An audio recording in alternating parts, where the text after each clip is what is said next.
बिस्मिल्लाहिर्रहमानिर्रहीम। अस्सलाम वालेकुम नाज़रीन, मैं अहमद फ़वाद हूँ। आप यूट्यूब चैनल देख रहे हैं। नाज़रीन, आज तारीख़ है 23 नवंबर और दिन है हफ्ते का। पाकिस्तान तहरीक इंसाफ इमरान खान साहब के अगर मुतालबात ना माने गए तो बात आर्मी चीफ साहब के इस्तीफ़े तक भी पहुँच सकती है। कुछ अहम तरीन तफसीलात हैं आज की व्लॉग में आपके साथ मैं शेयर करने जा रहा हूँ। डी चौक में इस वक्त मैं मौजूद हूँ।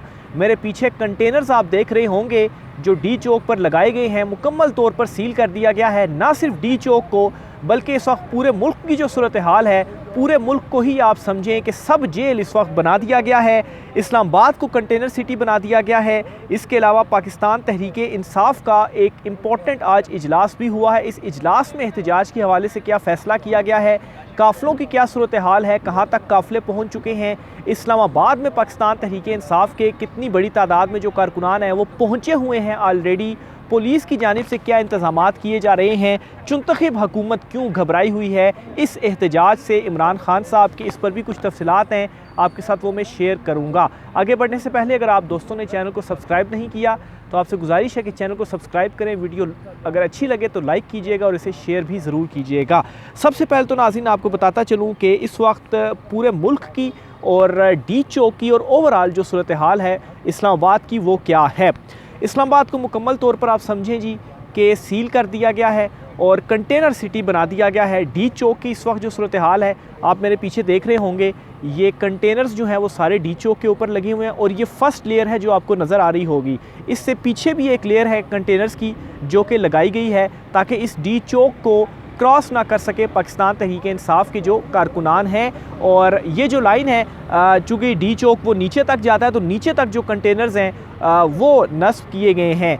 ओवरऑल इस्लामाबाद में इस जो दूसरा मुकाम है ज़ीरो पॉइंट का, वहाँ पर भी कंटेनर्स लगाए गए हैं, रास्ते बंद किए गए हैं। इसके अलावा फैज़ाबाद में कंटेनर्स लगाए गए हैं। दूसरी तरफ जो मोटरवे से आने वाले जो रास्ते हैं जो इस्लामाबाद में इंटर होते हैं वो रास्ते बंद किए गए हैं।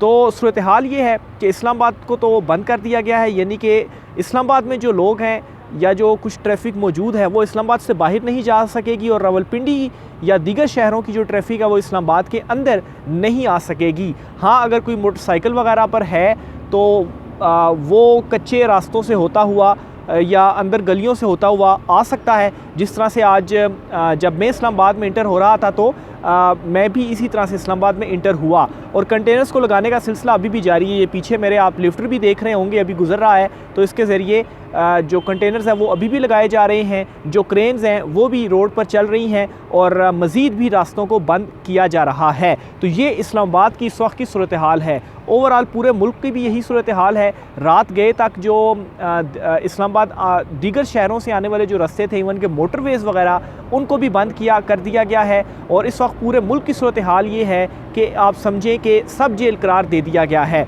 वो कहते हैं ना कि एहतजाज का जो मकसद होता है वो मकसद ये होता है कि हुकूमती जो निज़ाम है उसे मफलूज किया जाए, क्योंकि एक मरतबा जब निज़ाम रुक जाए तो उसके बाद जो प्रेशर है वो इससे भी हुकूमत के ऊपर मज़ीद बढ़ता है।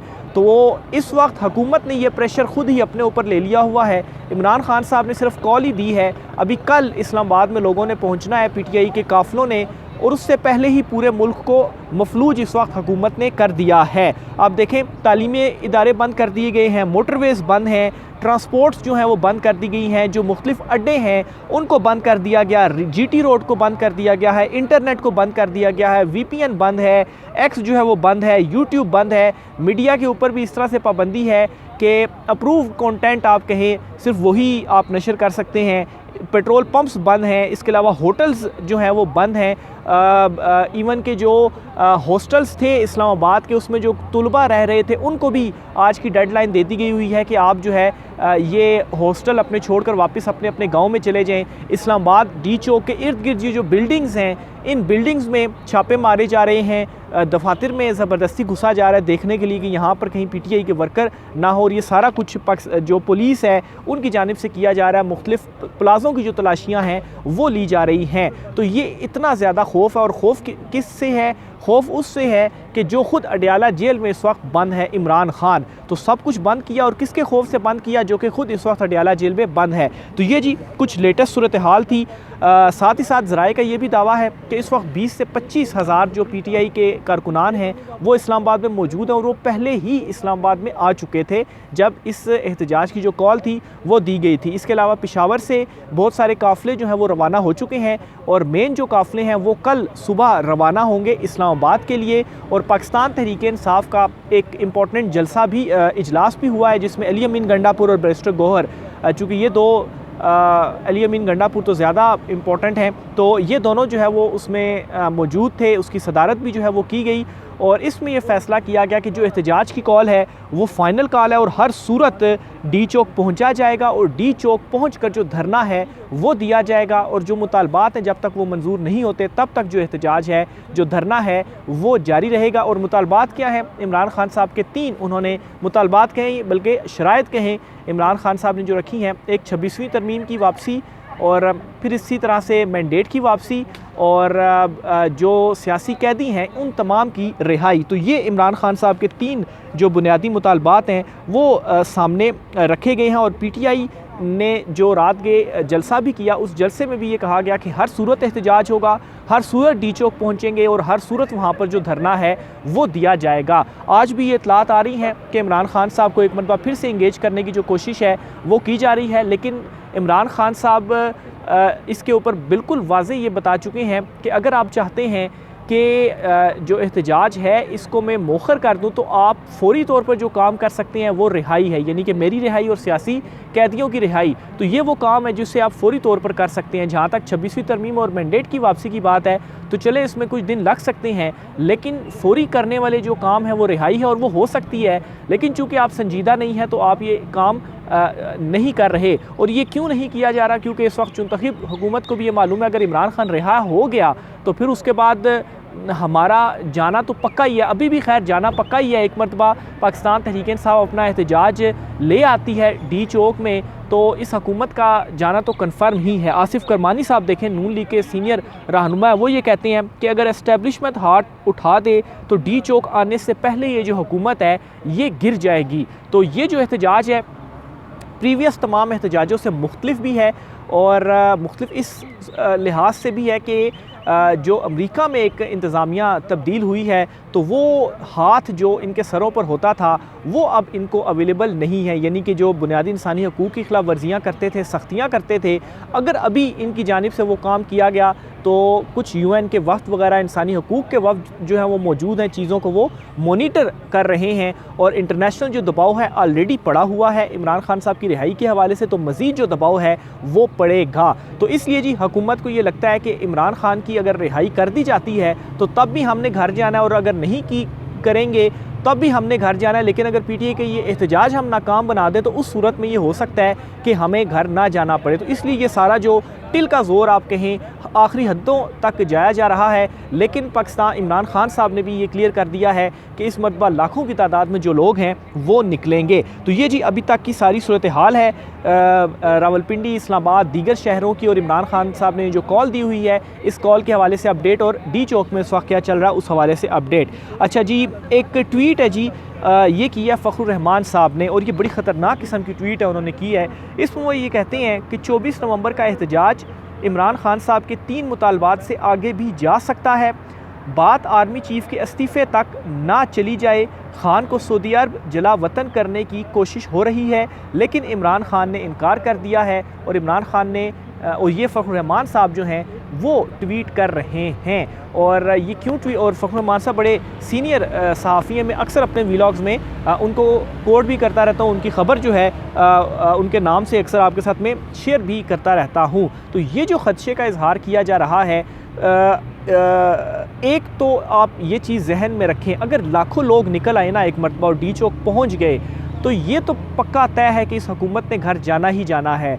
फिर पोजीशन ताकतवरों की भी इतनी कमज़ोर हो जाएगी कि इमरान खान से बार्गेन करने की भी वो पोजीशन में नहीं रहेंगे कि इमरान कि चलें ठीक है हम आपकी ये बात मान लेते हैं और आप जो है वो एहतजाज की कॉल वापस लें। देखें अभी ये हालत है कि इमरान खान ने कॉल दी हुई है और उस कॉल से इतने ये घबराए हुए हैं और इमरान खान को रिहाई नहीं दे रहे, क्योंकि इमरान खान रिहा हो गया तो उनको पता है फिर तो हमारा बिस्तर गोल है। लेकिन मसला ये है कि अगर इमरान खान, लाखों लोग अगर डी चौक पहुँच जाते हैं तो फिर उसके बाद इनकी जो एक स्टैंडिंग्स हैं मुज़ाकरात के लिए वो इतने कमज़ोर पड़ जाएंगे कि फिर तो इमरान खान की जो शराइत है वो मानने के अलावा इनके पास कोई जो ऑप्शन है वो नहीं रहेगा। तो ये इस वक्त जो हुकूमत है उसके अंदर हलचल भी है, और ऊपर से ये ट्वीट, और जाहिर सी बात है अंदर खाते जो इस वक्त चल रहा है ताकतवर भी काफ़ी ज़्यादा उनमें जो है वो हलचल है। और इस चुनतखब हुकूमत को भी जो मैसेजेस हैं वो दिए गए हैं कि अगर इमरान खान साहब का ये एहतजाज कामयाब हो जाता है तो फिर आपका जो बोरिया बिस्तर है वो गोल है। और दूसरी तरफ जो हुकूमत है वो ज़ोर तो साथ में लगा रही है, लेकिन एक तरह से उसने ताकतवरों को इमरान खान के जो सामने किया हुआ है उस लिहाज से वो खुश भी हैं कि ताकतवर और इमरान खान जो है वो आपस में लड़ते रहें ताकि हमारी जो हुकूमत है वो बची रहे। और प्रीवियस जितना भी अरसा गुजारा गया है, ख़ास तौर पर इस चुनतखब हुकूमत ने वो इन्हीं बेसिस के ऊपर ही गुजारा है। तो एक मरतबा, और इमरान खान ने इस मरतबा जो टक्कर ली हुई, अगर वो इसमें कामयाब हो जाता तो फिर तो ये जो चुनतखब हुकूमत है ये किसी खाते में ही नहीं है। कि मतलब है कि आप देखें ना कि ना इनके पास अवामी सपोर्ट है, सिर्फ़ और सिर्फ ताकतवरों की सपोर्ट है। उसी बुनियाद के ऊपर ये इस वक्त जो हुकूमत है वो कर रहे हैं, और हुकूमत भी इनसे नहीं चल पा रही। महंगाई आप देखें कहाँ तक पहुँच गई है, अवाम वैसे ही इनसे तंग है। इवन के अदालतों के ऊपर आप जो एक ओवरटेक किया गया है अपनी मर्ज़ी से, वहाँ से भी जो फ़ैसले हैं वो इनके हक़ में आ जाते हैं, लेकिन उन फ़ैसलों का भी कोई फ़ायदा नहीं हो पा रहा। बेशक जो मर्ज़ी फ़ैसले अब देते रहें, इमरान खान साहब की जो फ़ाइनल कॉल है ये कॉल सिर्फ रिहाई के लिए नहीं है। जो 26वीं तरमीम की वापसी का मामला है उसमें बेसिकली जो अदलिया की आज़ादी है वो इमरान खान साहब ने मांगी है। बहरहाल अदलिया की जानिब से कोई उस तरह से रेजिस्टेंस जो समझी जा रही थी कि होगी वो तो नहीं हुई। चीफ़ जस्टिस याह्या अफरीदी साहब से कुछ उम्मीदें थीं कि काजी फ़ाइज़ा के जाने के बाद वो जो है वो कोई स्टैंड लेंगे, लेकिन उनकी जानिब से भी कोई जो स्टैंड है वो फिर नहीं लिया गया। और इस वक्त सुप्रीम कोर्ट में भी सूरत हाल ये है कि सिर्फ वो नाम की चीफ़ जस्टिस हैं, असल इख्तियारात तो जस्टिस अमीनुद्दीन खान साहब के पास हैं। और वो चीफ़ जस्टिस याह्या अफरीदी साहब के हवाले से कहा जा रहा है कि बस अब वो एडमिनिस्ट्रेटिव लेवल पर जो चीज़ें हैं वो देख रहे हैं, और अगर सुप्रीम कोर्ट में कोई चुने सफ़ेदियाँ वगैरह करवानी है तो हाँ वो करवा सकते हैं। ओवरऑल बाकी उनके पास कोई उस तरह से इख्तियारात अमीनुद्दीन खान साहब जो हैं जस्टिस उनके पास ज़्यादा है। तो ये जी ओवरऑल जो सारी सूरत हाल है वो चल रही है। इसके अलावा जो हुकूमत की जानिब से डराया जा रहा था जो कि हम जो ये तुलबा हैं इनकी डिग्रियां कैंसिल कर देंगे, या इनको यूनिवर्सिटियों में दाखिले नहीं मिलेंगे, या पासपोर्ट मनसूख कर देंगे, या शनाख्ती कार्ड हम इनके ब्लॉक कर देंगे, तो इस पर भी डॉक्टर आरिफ अलवी जो हैं उन्होंने PTI के एक काफ़िले से ख़िताब किया, और उन्होंने ये कहा कि ये सिर्फ़ और सिर्फ आपको डराने की जो कोशिशें हैं वो की जा रही हैं। और इस पर डॉक्टर आरिफ अलवी ने ये कहा है जी कि खान एक मरतबा आ गया तो ये जितनी डिग्रियां अगर इन्होंने कैंसिल भी की तो इमरान खान सब की जो डिग्रियां हैं वो वापस कर देगा। तो ये एक काउंटर जो स्ट्रेटजी है PTI की जानिब से अपनाई गई है, क्योंकि PTI के इस एहतजाज को रोकने के लिए डर और खौफ का भी जो हरबा है वो अपनाया जा रहा है। डराया जा रहा है कि लोग ही ना निकलें, लेकिन साथ ही खुद भी खौफज़दा है कि और खौफज़दा किस वजह से हैं, अवाम का कॉन्फिडेंस देखकर। और अवाम इस वजह से भी कॉन्फिडेंस में इस मरतबा ज़्यादा आ गई है कि एक तो इमरान खान ने डायरेक्ट कॉल दे दी है, बुशरा बीबी जो है वो बहुत सारी चीज़ों को लीड कर रही हैं। PTI की पूरी जो लीडरशिप है, शेर अफजल मरवत इस्लामाबाद रावलपिंडी के जो काफ़िले हैं उनको लीड करेंगे, और जो है वो ऑलरेडी दावे किए जा रहे हैं कि इस्लामाबाद में 20-25 हज़ार लोग जो है वो पहुँचे हुए, और अगर इस डी चौक में 20-25 हज़ार लोग ही आ गए तो वो पुलिस को पीछे धकेल देंगे। तो ये भी एक सूरत हाल है। फिर इसके अलावा एक और अपडेट भी आपको देता चलूँ कि ये जो एहतजाज है PTI का ये ओवरऑल पूरी दुनिया में भी हो रहा है, पूरी दुनिया के तकरीबन 30 ममालिक में।